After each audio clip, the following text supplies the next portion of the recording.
"Huwag! Huwag niyo siyang kunin sa akin."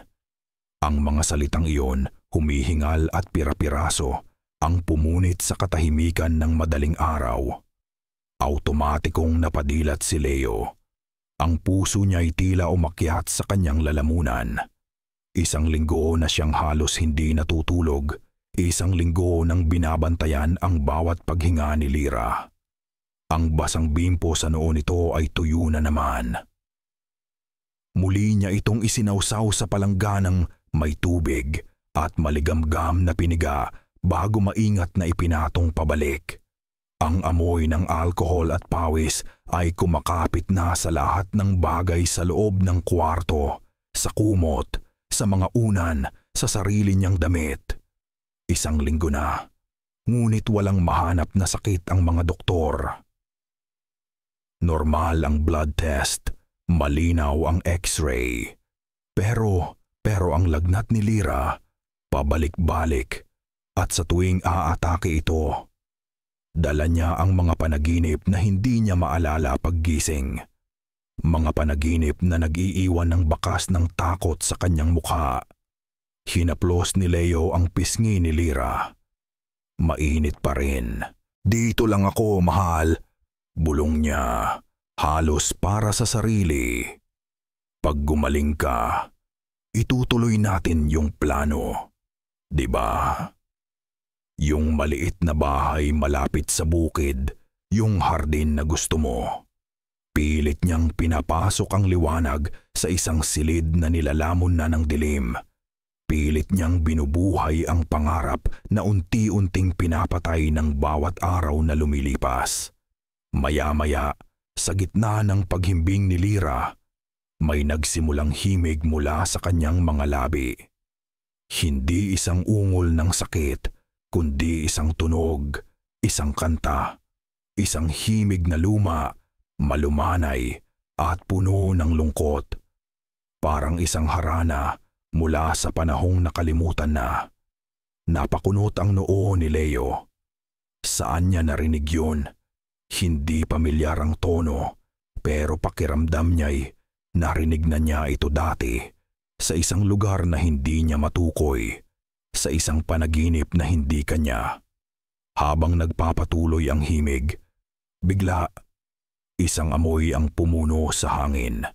Hindi ang amoy ng alkohol o gamot. Amoy ng mga bulaklak. Matapang, matamis at nakakahilo. Amoy ng kalachuchi. Napalingon si Leo sa bintana. Sarado naman ito. Walang puno ng kalachuchi sa kanilang bakuran. Pero ang amoy, grabe. Parang may nagdala ng isang korona ng bulaklak sa loob mismo ng kwarto. At kasabay ng amoy, may narinig siyang iba pa. Isang tunog na manipis, parang hihip ng hangin sa siwang ng kawayan. Mahina sa simula, halos inakala niyang guni-guni lang. Ngunit posturang lumilinaw. Isang plautang pinapatugtog gamit ang ilong.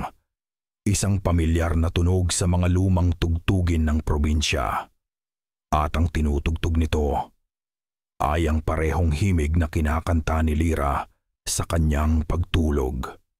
Ramdam niya ang pag-akyat ng lamig sa kanyang batok, ang tunog ng gagaling sa labas. Mula sa direksyon ng malaking puno ng balete sa dulo ng kanilang lupain, isang puno na laging sinasabi ng mga matatanda na huwag ituturo o tititigan pagsapit ng dilim. Kinilabutan siya. Ang himig, ang amoy, ang puno. Tila may kung anong nag-uugnay sa kanilang lahat. Biglang tumigil ang pag-awit ni Lyra. Tumigil din ang tunog ng plauta sa labas. Ang amoy ng kalachuchi, dahan-dahang naglaho. Katahimikan. Isang katahimikan na mas nakakabingi kaysa sa lahat ng ingay na narinig niya. At sa katahimikang iyon, dahan-dahang minulat ni Lyra ang kanyang mga mata. Hindi ang mga matang kilala ni Leo, mga matang puno ng buhay at pagmamahal. Ang mga ito'y blanko, nakatitig sa kawalan. Tila nakikita ang isang bagay na wala naman doon. Isang malamig na kamay ang humaplos sa puso ni Leo. At bumuka ang mga labi ni Lyra. Hindi para magsalita, kundi para bumulong ng isang salita lang. Isang pangalan na ngayon lang niya narinig sa buong buhay niya. Kael. Pagkatapos noon, muli siyang pumikit.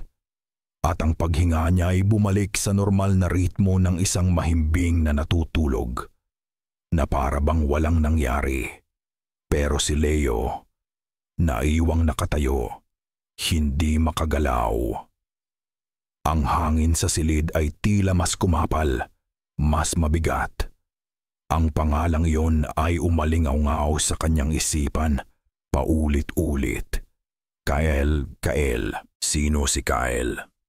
Ang pangalan, ang harana, ang amoy ng patay na bulaklak, ang puno ng balete. Lahat sila ay mga piraso ng isang palaisipan na ngayon pa lang niya napagtantong sinisimulan ng buuin sa loob ng kanilang tahanan. At sa kaibuturan ng kanyang kaluluwa, alam niyang hindi niya magugustuhan ang larawang mabubuo nito. Hindi na nakatulog si Leo. Ang pangalang Kel ay tila isang tinik na bumaon sa kanyang isipan, paikot-ikot, walang tigil. Sa unang sinag ng araw, habang mahimbing pa si Lyra, bumangon siya. Isa lang ang taong posibleng may sagot sa kanyang mga tanong. Naabutan niya si Lola Nena sa kusina. Nagtitimpla ng kape. Ang mga matay nakatitig sa bintana. Malayo ang tingin diyaang mga kunot sa mukha nito'y tila mas malalim kaysa kahapon. Lola, panimula ni Leo. Ang boses niya'y bahagyang nanginginig. May ibinulong si Lyra kagabi. Hindi lumingon ang matanda. Mga wala sa sariling salita lang yun. Apo, dahil sa taas ng lagnat. Hindi po, Lola. Giit ni Leo, lumapit siya. May pangalan siyang sinabi, malinaw na malinaw. Huminga siya ng malalim. Sino po si Kael? Sa pagbanggit ng pangalan, natigilan ang kamay ni Lola Nena na naghahalo ng kape. Ang kutsarita ay kumalansing sa gilid ng tasa. Dahan-dahan itong lumingon at sa unang pagkakataon, nakita ni Leo ang isang emosyong hindi niya pa nakikita sa kanyang lola. Purong takot. Puti ang mga labi nito. Saan mo narinig ang pangalang yan? Tanong ng matanda. Ang boses ay halos isang pabulong na hangin. Kay Lyra po. At may narinig akong harana kagabi. Mula sa labas at may amoy ng kalachuchi. Doon na tuluyang gumuho ang pagmamatigas ni Lola Nena.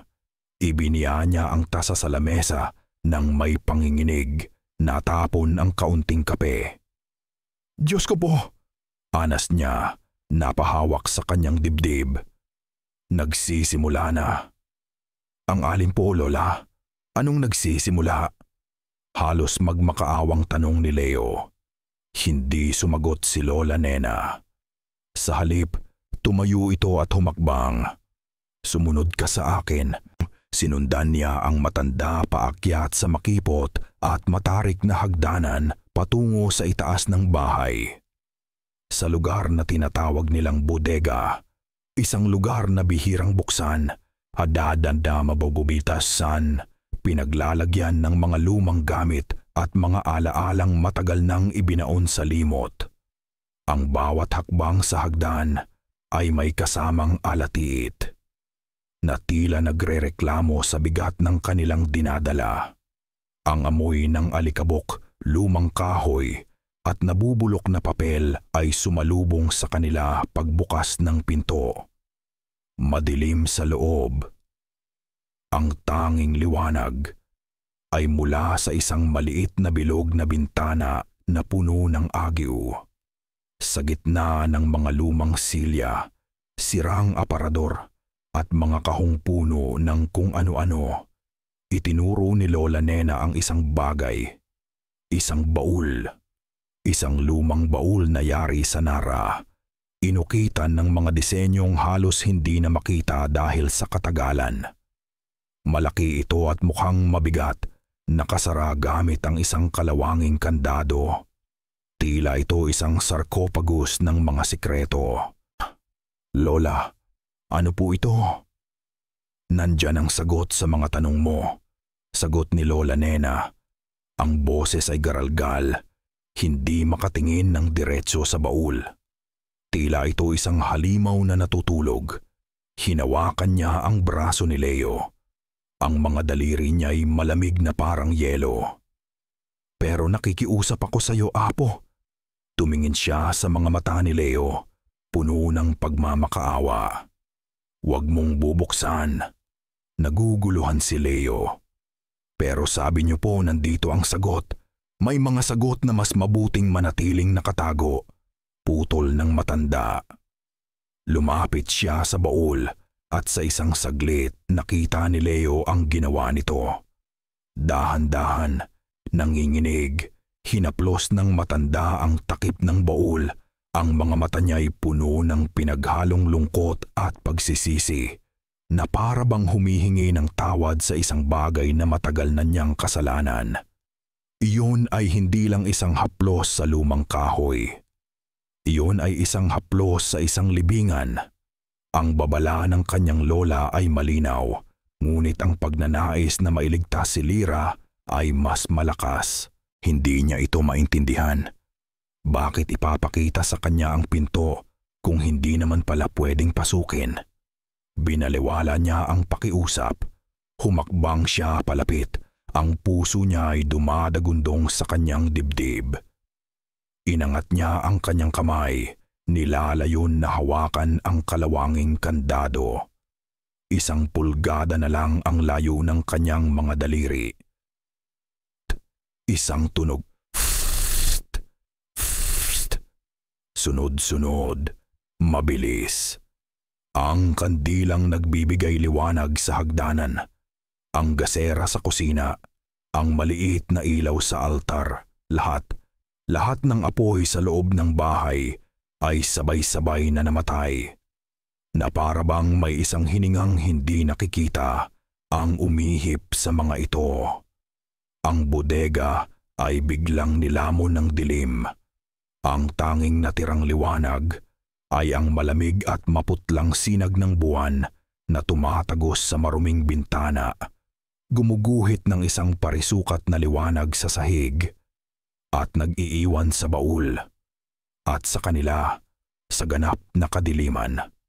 Sa biglaang dilim, ang tanging maririnig ay ang mabilis at mababaw na paghinga nilang dalawa. Ang alikabok sa hangin ay tila mas kumapal, halos nasasakal si Leo rito. Ang katahimikan ay binasag ng isang mahinang hikbi. Lola? Patawarin mo ako, Apo. Patawarin mo kami. Narinig ni Leo ang garalgal na boses ni Lola Nena mula sa kadiliman. Tila bumigay na ang lahat ng pader na itinayo nito sa loob ng maraming taon. Kasalanan ito ng aming pamilya. Isang kasalanang ipinamana, isang utang na dapat ng bayaran. Isang malamig na kuryente ang gumapang sa gulugod ni Leo. Anong utang, Lola? Narinig niya ang pag-upo ng matanda sa sahig, marahil sa isang lumang silya na umalatiit bilang protesta. At sa kadilimang iyon, sa loob ng bodega na amoy luma at kinalimutan, nagsimulang magkwento si Lola Nena.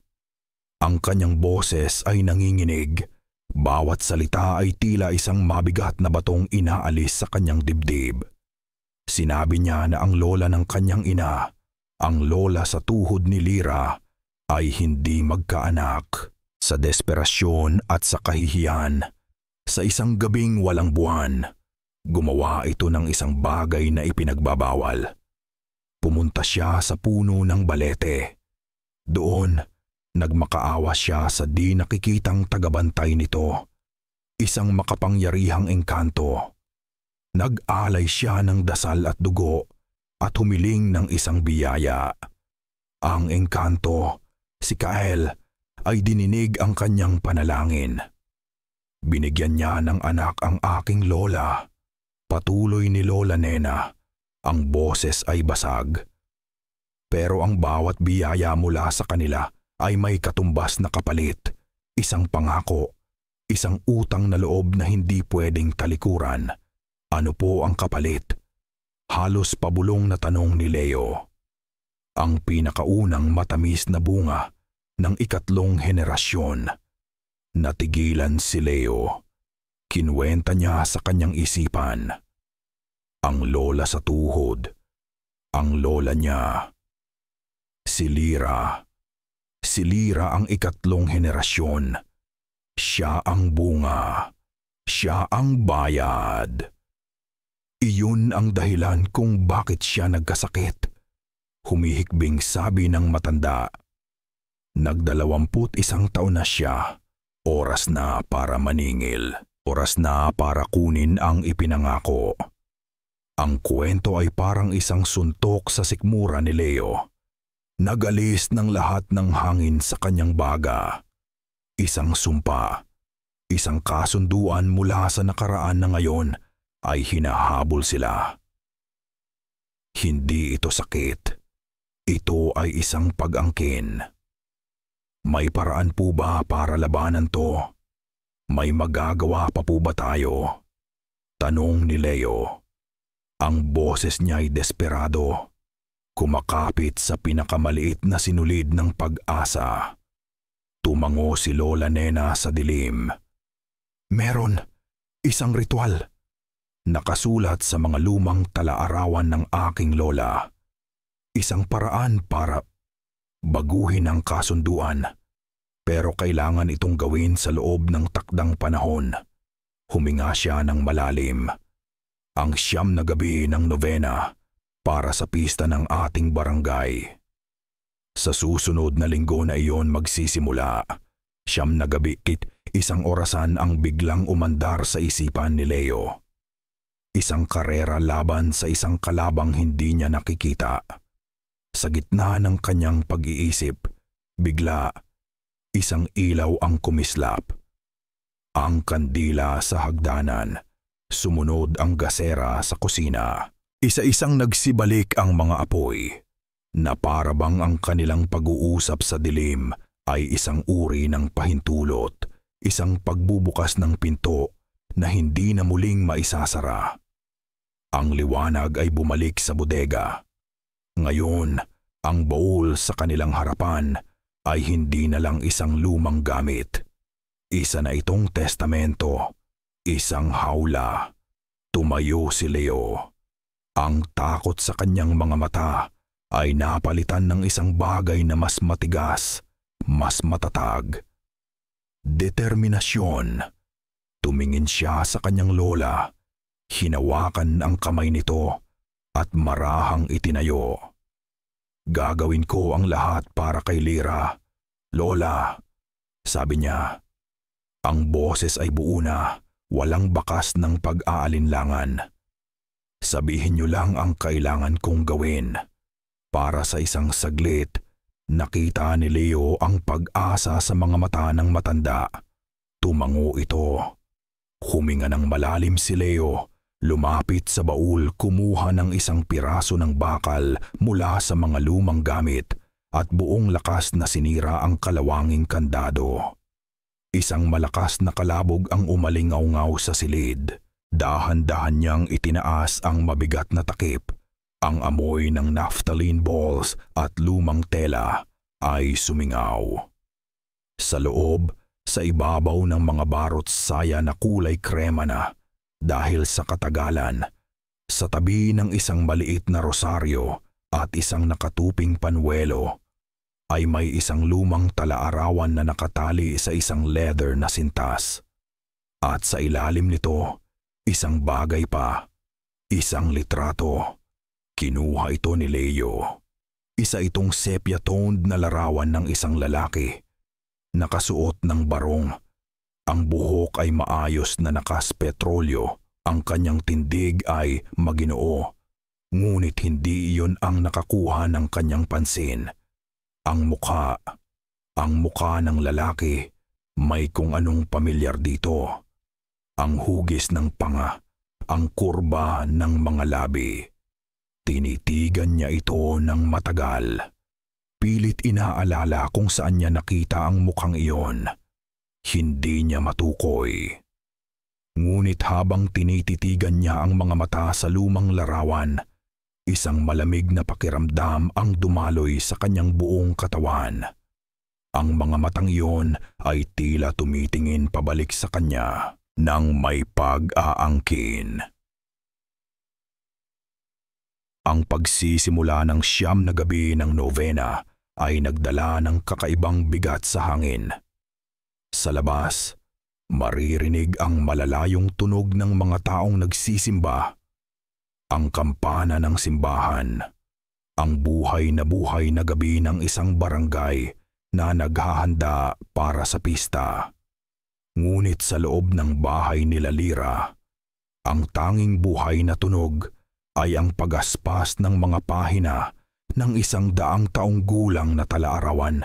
Ito na ang unang gabi, ang simula ng kanilang karera. Sa ilalim ng liwanag ng isang solong bombilya sa kanilang komedor, magkaharap na nakaupo si Leo at si Lola Nena.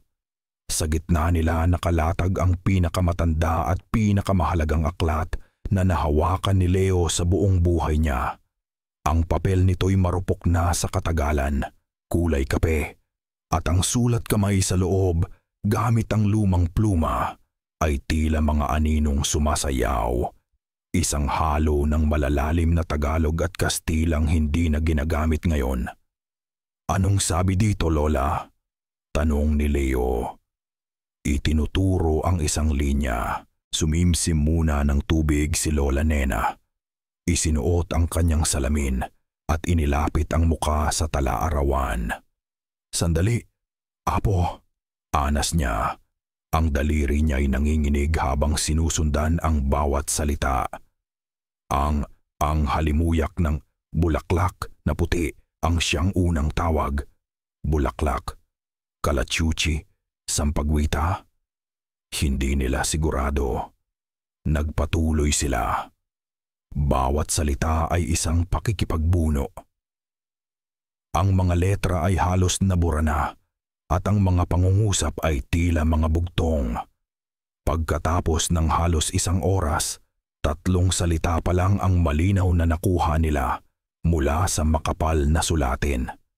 Bulaklak, bulaklak, kanta, kanta, pangalan, pangalan, bulaklak, kanta, pangalan, inulit ni Leo. Parang mga sangkap sa isang ritual. Pero anong bulaklak, anong kanta, at kaninong pangalan? Habang sila'y nakatutok sa libro, isang tunog mula sa silid ni Lira ang pumutol sa kanilang konsentrasyon. Hindi ito ubo o ungol. Salita, ngunit hindi Tagalog, hindi Ingles. Isang lengguwaheng mabilis, magulo, at parang galing sa ilalim ng tubig. Nagkatinginan sila ni Lola Nena, puno ng pag-aalala. Nagsasalita si Lira sa kanyang pagtulog gamit ang isang dilang dayuhan sa kanilang pandinig. Kasabay noon, ang tunog na kinatatakutan ni Leo ay nagbalik. Ang plauta. Mas malinaw na ngayon, mas malapit. Ang himig ng harana ay hindi na isang bulong mula sa malayo. Tila ito tinutugtog sa labas lang ng kanilang bintana. Ang bawat nota ay isang pang-aakit, isang pagtawag na nakakakilabot. Napahawak ng mahigpit si Lola Nena sa kanyang luma at pudpod ng rosaryo. Sinimulan niyang bumulong ng isang panalangin. Ang kanyang boses ay tila isang maliit na kandila sa gitna ng isang malakas na hangin. "Aba, Ginoong Maria, napupuno ka ng grasya." Kaskas, isang tunog, mahina, mula sa kwarto ni Lira. Kaskas, Kaskas. Ito'y parang tunog ng isang tuyong dahon na kinakaladkad sa semento o ng mahahabang kuko na dahan-dahang kumakaskas sa salamin ng bintana. Hindi na natiis ni Leo. Dahan-dahan siyang tumayo, pilit na hindi lumilikha ng ingay. Saan ka pupunta, Apo? Pigil ng kanyang lola. Ang mga matay ng lalaki sa takot. Titingnan ko lang po si Lira. Bulong niya pabalik. Bawat hakbang niya palapit sa pinto ng silid ay tila 1 kilometro. Ang pag-uusap ni Lira sa panaginip, ang plauta sa labas, ang pagkaskas sa bintana. Lahat sila ay nagsasama-sama. Bumubuo ng isang simponya ng kabaliwan. Hinawakan niya ang seradura. Malamig. Huminga siya ng malalim at marahang itinulak ang pinto. Madilim sa loob ng silid. Nakahiga pa rin si Lira, tila mahimbing. Walang kakaiba. Ngunit ang tunog ng pagkaskas, tumigil. Ang plauta, tumahimik. Nakaramdam siya ng bahagyang ginhawa. Marahil guni-guni lang niya ang lahat. Isasara na sana niya ang pinto nang may mapansin siya sa sahig, malapit sa paanan ng kama ni Lira. Isang pahina mula sa isang lumang libro. Lumuhod siya para damputin ito. Marupok, kulay kape. At ang sulat kamay, biglang nanlamig ang buo niyang katawan. Ito ang pahina. Ito ang pahinang nawawala sa tala-arawan. Paano ito napunta rito? Kasabay ng kanyang pagkatuklas, isang sigaw ang pumunit sa katahimikan ng buong bahay. Isang sigaw na puno ng dalisay na takot. Isang sigaw na hindi galing sa isang nananaginip. Lumingon siya. Nakaupo si Lira sa kama.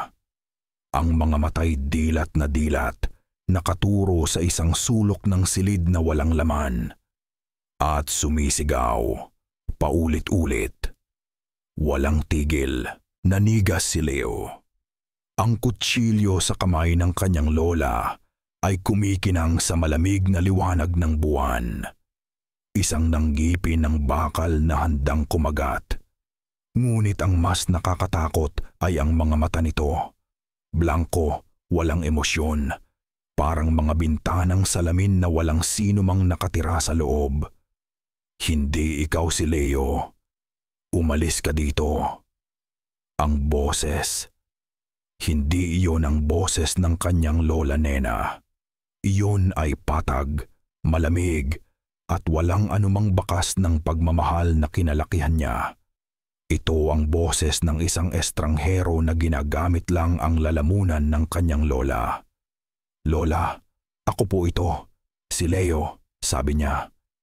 Dahan-dahang itinaas ang kanyang mga kamay para ipakita na wala siyang masamang intensyon. Magsinungaling, sagot ng matanda. Humakbang ito palapit. Bawat hakbang ay mabigat at sinadya. Nakikita kita. Isang anino na may suot na pamilyar na muka. Nais mong kunin ang para sa kanya. Umalis ka. Isang anino.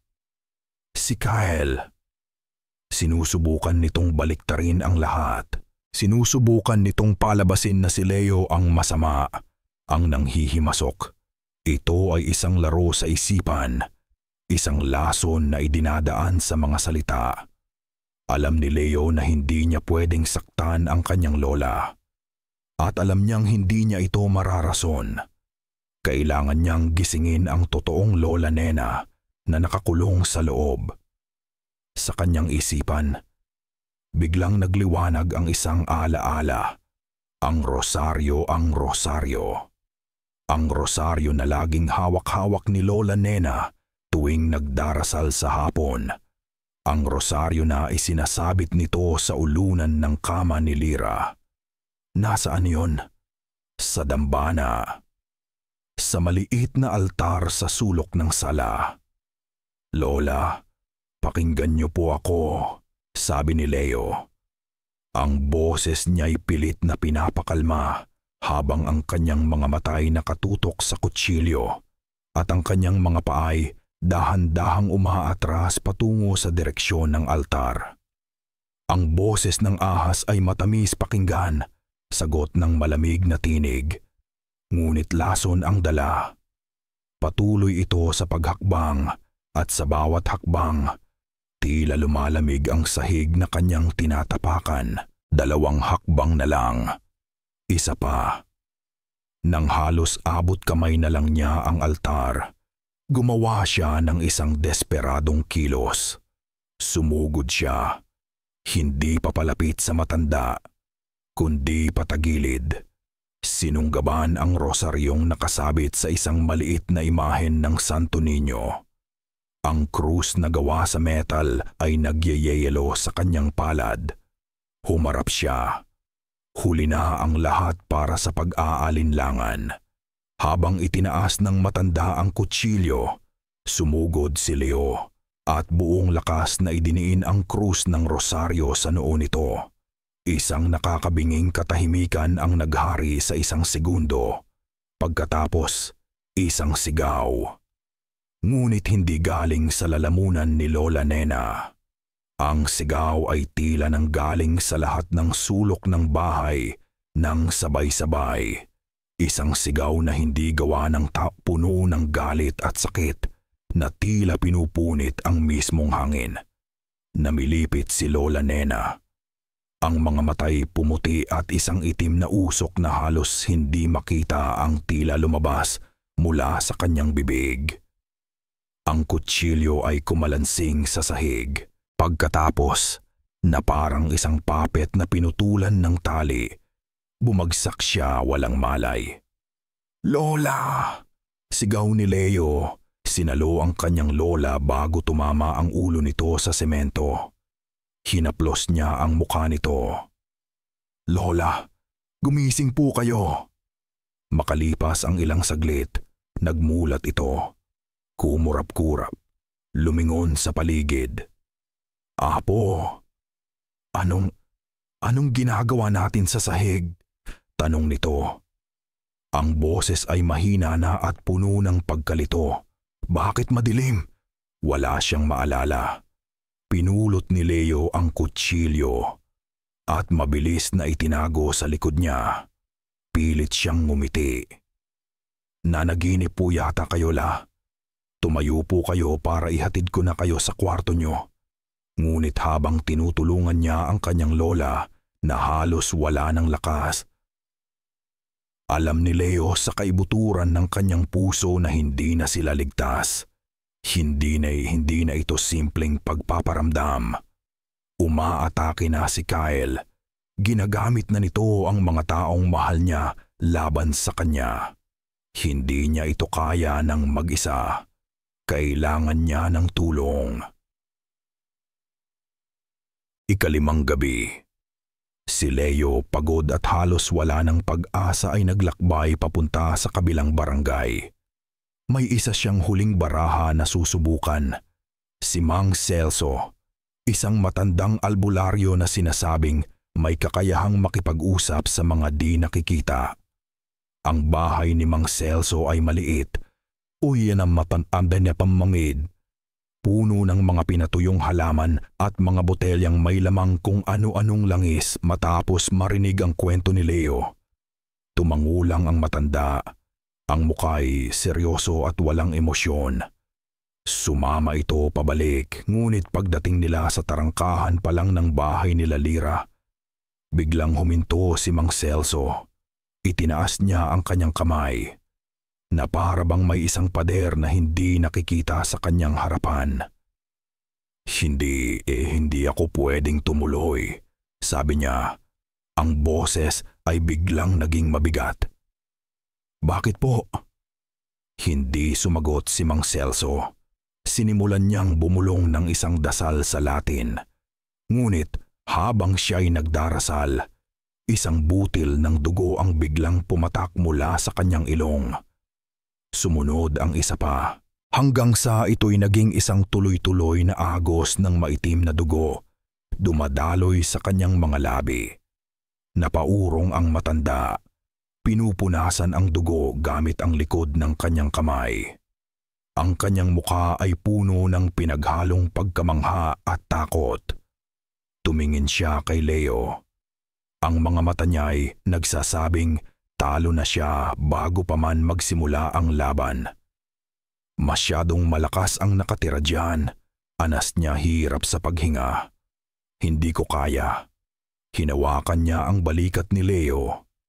Isang payo lang, iho. Huwag ninyong kalabanin. Kausapin ninyo. Isa itong utang at ang utang kailangang bayaran, hindi tinatakasan. Pagkasabi noon, mabilis siyang tumalikod, naglakad paalis nang hindi na muling lumilingon. Iniwan si Leo na nakatayo sa labas ng sarili niyang bahay. Pakiramdam ay isang sundalong isinugo sa giyera ng walang anumang armas. Ganap na kawalan nga pag-asa. Mabigat ang mga paa niyang pumasok sa loob. Ang lahat ng kanyang sinubukan ay bigo. Nag-iisa na lang talaga siya. Paano niya ipapanalo ito? Pagbukas niya ng pinto, natigilan siya. Sa sala, sa gitna ng kadiliman, nakatayo si Lyra. Nakaharap ito sa kanya. At sa unang pagkakataon sa loob ng maraming araw, ito ay nakangiti. Isang nangiting perpektong ngunit walang anumang init. Ang mga mata nito ay kumikinang, tila dalawang itim na perlas. Nagsalita ito. Ang boses ay malambing at makinis, ngunit may kakaibang lalim na hindi pamilyar kay Leo. Saan ka galing, mahal ko? Tanong nito. Ang ulo'y bahagyang nakatagilid. Hinihintay kita. Ang ngiti ni Lyra ay parang isang perpektong maskara. Maganda sa labas, ngunit malamig at walang buhay sa paghipo. Dahan-dahan itong lumapit kay Leo. Ang bawat hakbang ay tahimik at malambot, na para bang lumulutang lang ito sa sahig. Ang amoy ng kalachuchi ay nagbalik, ngunit ngayon ay mas matindi, nakakasuya. Tila pabango ng isang punerarya. Pagod na pagod ka na, mahal, sabi nito. Ang boses ay tila pulot-pukyutan na may lason. Hinawakan nito ang pisngi ni Leo. Ang palad nito, nagyayelo. Isang haplos na hindi nagbibigay ng ginhawa, kundi kumukuha ng init. Tapos na ang lahat. Isang masamang panaginip lang. Gusto ni Leo maniwala. O kung paano niya gustong maniwala. Gusto niyang yakapin ang ilusyon sa kanyang harapan at magising kinabukasan na normal na ang lahat. Ngunit ang alaala ng duguan ilong ni Mang Celso, ang kutsilyo sa kamay ng kanyang lola, ang malamig na haplos na ito. Lahat sila ay mga alarmang sunod-sunod na tumutunog sa kanyang isipan. Lyra, bulong niya. Ang boses ay basag. Ikaw ba talaga yan? Ang ngiti nito ay lalong lumapad. Sino pa ba? Hindi mo na kailangang lumaban. Magpahinga ka na. Dito na ako. Dahan-dahan. Inilapit nito ang mukha sa kanya. Ang mga matang itim at walang kaluluwa ay nakatitig sa kanya. Nang-aakit ng hihipnotismo. Ang plauta. Narinig na naman niya ang plauta, pero hindi na mula sa labas.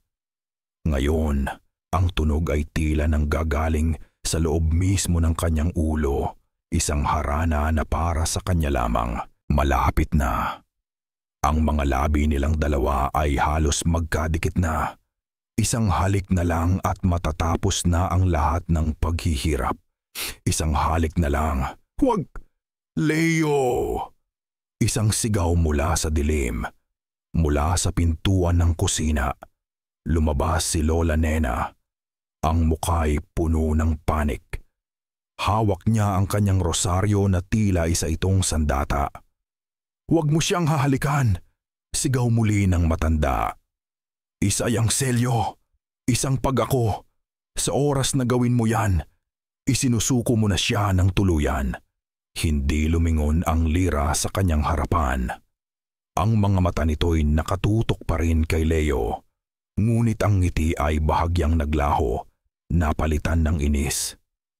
"Huwag kang makinig sa kanya, mahal," bulong nito. Ang boses ay mas mapang-akit. "Inggit lang siya. Inggit siya sa atin. Hindi ba't ito ang gusto mo, Leo? Ang bumalik tayo sa dati. Isang halik lang." Ang dalawang boses ay naglalaban sa kanyang isipan.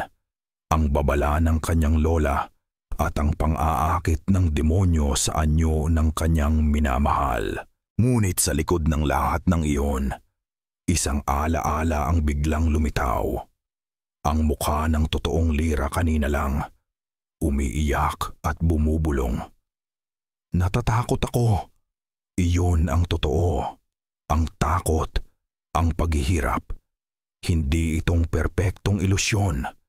Sa huling lakas ng kanyang pagkatao, tinulak ni Leo ang babae sa kanyang harapan. Hindi isang marahas na tulak, ngunit sapat na para maputol ang kanilang koneksyon. Puno ng sakit ang kanyang mga mata, ngunit puno rin ng desisyon. "Hindi ikaw si Lyra," sabi niya. Ang boses niya ay nanginginig ngunit matatag. "At ibabalik ko siya." Sa sandaling iyon, ang maskara ay gumuho. Ang magandang mukha ni Lira ay biglang nag-iba ng anyo. Ang mga mata nito'y umalpas sa galit. Ang bibig nito'y bumuka, hindi para magsalita, kundi para magpakawala ng isang tunog na hindi galing sa lalamunan ng tao. Isang mababa at kumakaskas na dagundong tulad ng paggalaw ng mga ugat sa ilalim ng lupa. Pagkatapos, na parang naputulan ng lahat ng lakas, bumagsak ito sa sahig, walang malay. Mabilis na dinaluhan ni Leo at Lola Nena ang walang malay na katawan. Habang inaayos nila ang pagkakahiga nito, napansin ni Leo na bahagyang tumaas ang damit ni Lira sa likuran. At doon, sa maputlang balat nito, sa ilalim ng liwanag ng buwan na tumatagos sa bintana, nakita niya ito. Mga guhit na maitim at manipis na tila mga ugat ng puno na gumagapang mula sa kanyang gulugod papunta sa kanyang mga balikat at baywang. Hindi ito pasa. Hindi ito sugat. Ito ay isang bagay na tila dahan-dahang tumutubo mula sa loob. Ang puno ng balete ay hindi na lang naniningil. Nagsisimula na itong magtanim. Ikawalong gabi. Ang hangin ay mas mabigat, mas malamig. Tila ang buong bahay ay nagpipigil ng hininga. Nag-aabang. Ang mga ugat sa likod ni Lira ay tila mas gumapang, mas matingkad ang kulay. Isang mapa ng kamatayan na iginuguhit sa kanyang balat. Wala na silang oras. Ang pag-asa nila ay nakasentro sa isang desperadong interpretasyon. "Ang bulaklak," sabi ni Leo. Ang boses niya ay mabilis at puno ng tensyon. Itinuturo ang pinatuyong sampagita sa ibabaw ng mesa. Ito ang paanyaya niya. Ang kanta, tumingin siya sa natutulog na si Lira, ay ang pang-aakit niya. At ang pangalan, si Kael, ang pagkakakilanlan niya. Tumango si Lola Nena. Ang mukha ay napupuno ng determinasyon na ipinanganak mula sa kawalan ng pag-asa. Kung gagamitin natin ang lahat ng ito laban sa kanya, kung tatawagin natin siya sa kanyang pangalan at itatakwil, marahil ito ang paraan para putulin ang sumpa. Ito ay isang sugal. Isang sugal na nakataya ang kaluluwa ni Lira, ngunit ito na lang ang natitira sa kanila. Inihanda nila ang sala. Inihiga nila si Lyra sa isang banig sa gitna ng sahig, napapalibutan ng isang bilog na asin na iginuhit ni Lola Nena. Sa isang maliit na mesa sa tabi, inilagay nila ang lahat ng armas nila. Ang lumang tala-arawan, ang kupas na litrato, at ang pinatuyong bulaklak ng sampagita. Bago sila mamamusim at sila magsimula, kumuha si Lola Nena ng isang baso ng tubig mula sa altar at inabot ito kay Leo. Banal na tubig. "Uminom ka, Apo," sabi niya. Ang boses ay nanginginig. "Para sa proteksyon, para sa lakas ng loob. Ito ay isang huling akto ng pananampalataya bago sila sumuong sa kadiliman." Lumuhod si Leo sa tabi ni Lyra. Hawak niya ang tala-arawan sa isang kamay at ang bulaklak sa isa pa. Si Lola Nena ay nasa kanyang likuran. Mahigpit ang hawak sa rosaryo. Ang mga labi walang tigil sa pagbulong ng dasal. Huminga ng malalim si Leo. Sinimulan niya ang ritual. Inilapit niya ang bulaklak sa ilong ni Lyra. "Sa pangalan ng bulaklak na iyong ipinadala," anas niya, "itinatakwil namin ang iyong paanyaya." Pagkatapos, sinimulan niyang kantahin ang harana. Mahina sa simula, pagkatapos ay lumakas. Ang himig na dating nagdadala ng takot, ngayon ay ginagamit niyang sandata. "Sa pangalan ng kantang iyong ginamit," sabi niya pagkatapos, "binabasag namin ang iyong pang-aakit. At para sa huling bahagi, ang pangalan, ang pinakamapanganib na salita."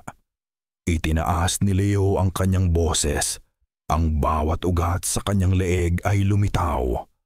Tumingin siya sa kisame, na parabang hinahamon ang isang kalabang hindi nakikita. "At sa pangalan mo," sigaw niya. Ang boses ay umaling-awngaw sa buong kabahayan. "Na aming nalalaman, sa pangalan mo, na aming tinatawag, Kael." Isang nakabibinging katahimikan ang sumunod. Isang segundo, dalawa. Umaasa si Leo na maririnig niya ang isang sigaw ng sakit. Umaasa siyang makikita niyang maglalaho ang mga ugat sa likod ni Lyra. Ngunit iba ang nangyari. Grrr! Isang mababang dagundong ang narinig nila. Hindi mula sa labas, kundi mula sa ilalim ng sahig na kanilang kinatatayuan. Ang buong bahay ay nagsimulang manginig. Ang bilog na asin sa paligid ni Lyra ay biglang nagsimulang mangitim, na parabang sinusunog ng isang apoy na walang init. Isang malakas na hangin ang biglang pumasok sa silid. Pinapatay ang lahat ng kandila at pinapagaspas ang mga pahina ng tala-arawan. Ang hangin ay hindi sariwa. Ito'y mabigat, amoy lupang kagagaling lang sa hukay, amoy mga nabubulok na dahon, kaskas, kaskas. Ang tunog ng mga ugat na kumakaskas sa ilalim ng lupa ay nagbalik. Ngunit ngayon ay mas malakas, mas marahas, na tila 100 ahas ang gumagapang sa ilalim ng kanilang mga paa. At pagkatapos, ang pinto ng kanilang bahay na nakasara at nakakandado ay bumukas ng malakas. Blag! Isang malakas na kalabog ang yumanig sa buong estruktura na parabang sinipa ng isang higante. Ang pinto ay bumukas, nag-iimbita sa dilim sa labas na pumasok. At sa gitna ng kaguluhang iyon, sa gitna ng ugong ng hangin at panginginig ng bahay, isang boses ang narinig nila. Hindi ito galing kay Lyra. Hindi ito galing sa labas. Ito ay galing sa lahat ng dako ng sabay-sabay. Malalim, makapangyarihan, at puno ng nakakakilabot na pasasalamat. Salamat sa paanyaya. Gumuho ang mundo ni Leo. Ang bawat salita ng boses na iyon ay parang isang pako na ibinabaon sa kanyang dibdib. Hindi nila itinaboy ang halimaw. Sila pa ang naglatag ng pulang karpet para dito. Ang hangin ay tumigil.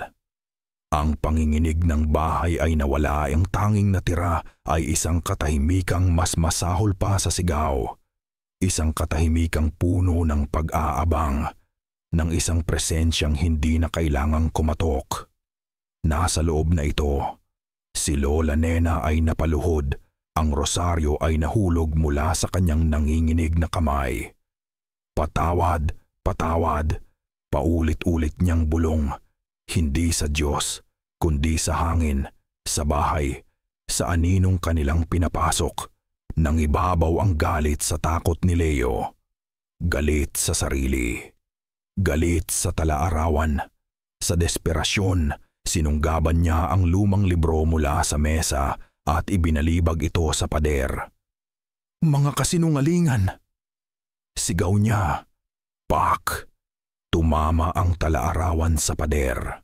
Ang lumang tali nito ay naputol at ang mga marupok na pahina ay nagsabog sa sahig na parang mga tuyong dahon. Ngunit kasabay ng mga pahina, isang bagay pa ang lumipad mula sa loob ng pabalat ng libro. Isang piraso ng papel na nakatupi, mas luma at mas madilaw kaysa sa iba. Ang nawawalang pahina. Nakatitig lang sila rito habang dahan-dahan itong bumabagsak sa sahig. Ito'y tila isang balahibo mula sa isang patay na anghel. Si Lola Nena ang unang kumilos. Gumapang siya palapit dito, ang mga matay ng lalaki sa pagkilala.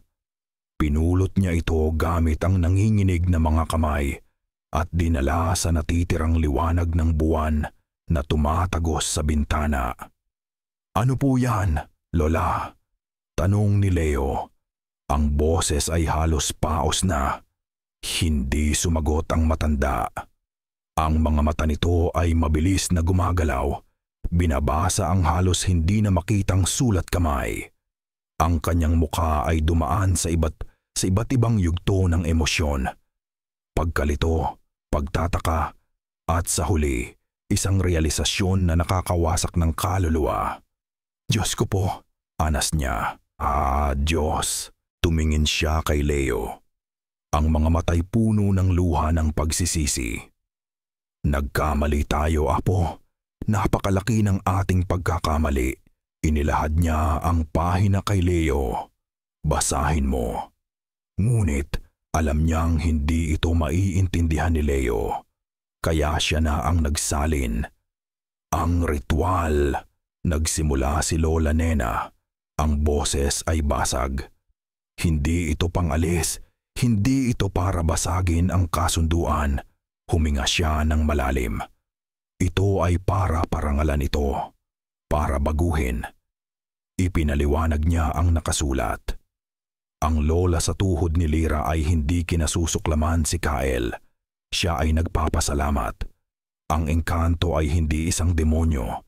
Ito ay isang tagabantay ng isang pangako. Ang ritual ay hindi isang eksorsismo.